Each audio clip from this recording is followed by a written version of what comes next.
Hello, hello mga bishi! Nandito naman si Jod. Nagbabalik sa pagloloto. Nandito na naman ako. Tingnan niyo kung ano lulutuin ko. Ano? Yung talong, di ba? Gisahin ko yan kasi may sarsa ako doon ng kamatis. Lagyan ko ito. Tapos yung ulo na tuna. Paksiwan ko lang to kasi wala kami ulam. Ito mga panakot yan. Di ba guys? Sabi ng kasama ko, lagyan ko daw ng talong. Kasi ano yun, taga Mindanao, taga Davao. Ilagyan ko daw ng talong. Yun na, yan. Diba guys? So, tingnan na natin. Ayun, panakot ko. So, paksiwan ko to guys, paksiwan. Na siya guys, oh. Diba? Wala kami ulam kasi. Tapos yun, nilaga kong talong. Ayun. Wala kasi ulam. Wala pa sahod. So na guys, ready na. Diba? Ready na guys. Yan, ang talong ko na. Oh. Yan. Yan. Ang gulo ng kusina ko. Maliit lang kasing kusina ko. Yan. So guys. Lagyan ta na ang ano.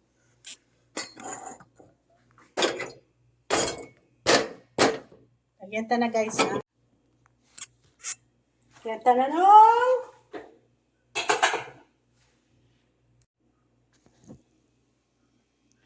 lagyan ta ng vinegar guys. Magbigay ng vinegar. Lagyan ta ng vinegar. Tulo.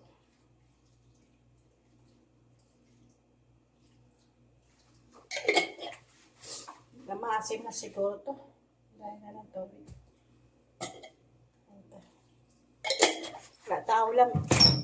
Kata guys, ulam. Wala ulam. Lagyan ta ng bitchin, black pepper. Diba? Diyan na sulublan ko. Para hindi ko na ito madala-dala sa labas. Malalaki kasing asin ko.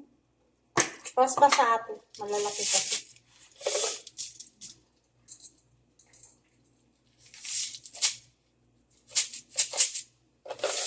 Lagyan ta ng asin.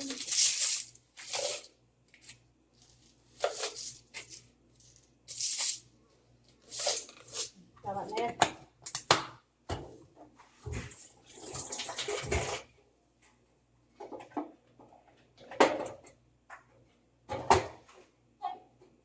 Ang black pepper.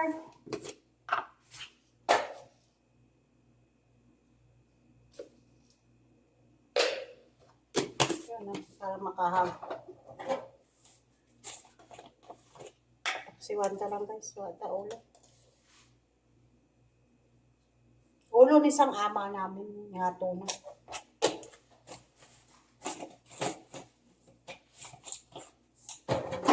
Galing ko doon kasi may ano ako doon, lagyan ko na karon. Ito lang dali ko. Lagyan ko mamaya patis. Ka-uwel. Di ba guys? Kakain naman si John. Di pa nakatigang si John. Sige na. Babalikan ta lang kayo guys. Di ba guys? Ito na guys. Maluluto na siya sa guys. Magluluto na. Magluluto na nga ako yung paksi. Tingnan natin ito. Di ba guys? Yan ang paksi ko. Yan na guys. Yan. Ang sarap na yan. Sarap na yan mamaya. Tara guys, yan, talong. Yan. Yan, talong guys. Diba talong yan? Yan. Niloka ko na isang talong. Diba? Diba? Daw Pilipinas lang, diba? Na-miss ko yun, diba? Sa Pilipinas lang tayo, diba? Wala ulam eh. Nagwanta lang tayo guys kasi yung ako niya budget, binili ko ng chocolate eh. Paano yun? Dito lang oh, ano lang tayo, magtyaga-tyaga dito sa talong-talong. Wala ko ulam eh, yun lang. Diba? Garbage yun naman yun. Ganun talaga kung mayaman ka. Diba guys? Ito na guys, so kain tayo guys. Mangga-mangga lang to. Mga bago kasi. Asawa na siya. Ang upot ko, makain din. Yan na guys. Kain. Kain tayo guys. Tapos na. Paborito mo ito yung talong. Hindi ko paborito. Basta ako, naglinis ako dyan sa labas. Nalapuan ko.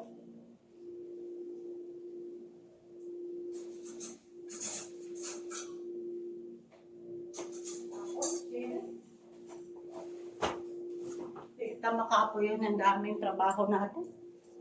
Oo. Ha? Araw, nakatayo. Kaya ako ganun din. Nakakalamura katayo. Pag panahon din, nagluto ako para malagkit. Puro mantika, naghugas na lang ako dyan. Ang nilabahan ko doon. Ano.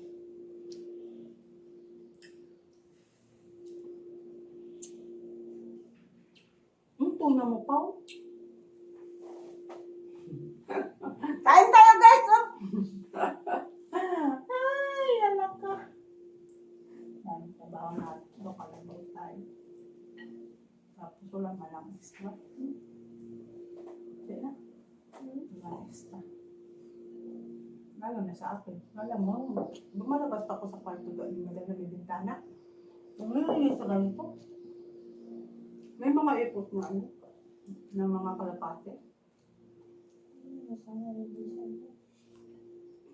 Pangiting na. Ito sa labas. Kaya mo kumain po.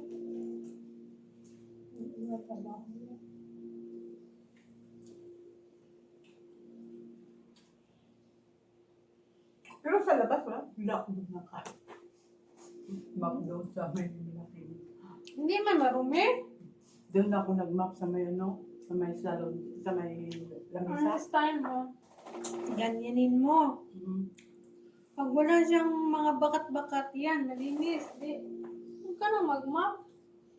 Ang importante lang mapan yan dyan. O yung araw-araw nila na... Kanina, wala ko to na mga map dyan. Di nag-brush pa ako, ano pa ako, di ba? Nag-brush, nagwalis na ako dyan. Sa mga upuan. Ano pa yung upuan? Barso, ang ganito. Tapos mamaya, tawag naman siya.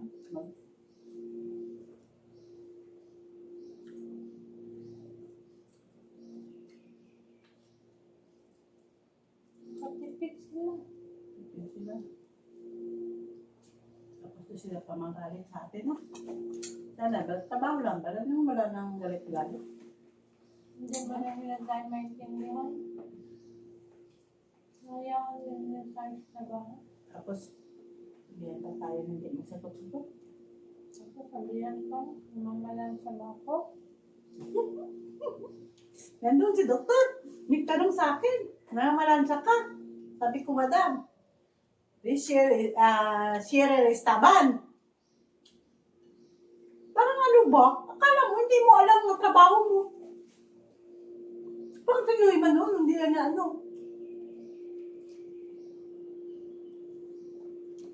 Matagal pa siya kumakain. Tapos ano, Gising pa ako ng maaga. tapos ano oras ang tulog tayo, alauna, alas 2. Gusto. Hindi ka man makahiga ka, hindi ka naman kahiga, makakatulog ka agad. Mag-isip talaga ng ama natin. Alam mo, ang driver niya. Naku, wala naman problema. Alam mo, may doktor na yung masama. Pakiramdam ko kasi habang naghanap kami ng ano, napansin niya ako.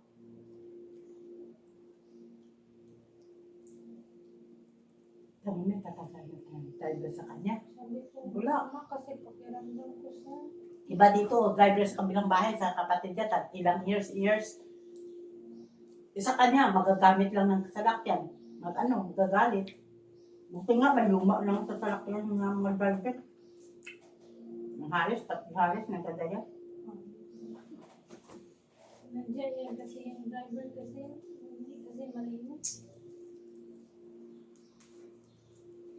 Ayaw nila ng pepe. Kasi sagot-sagot. Hindi magsagot ang isa. Galing ang isa sa sundo si Dana. Hatid sundo si Sian. Ano to talong? Tapos pawalisin niya pa dyan palibot. Na hindi na sa kanyang driver. Siyempre, magagalit ang driver, di ba? Hindi na sa yun trabaho.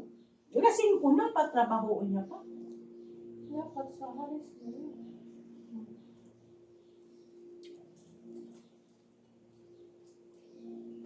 Wala, ayun, Haris pa. Ngayon, ng bakasyon. Eh, pag COVID, wala pa Haris, ilang month pa. Dumating si Ulang Ken, si ano yun, nagpatadi kayo, si Nadim.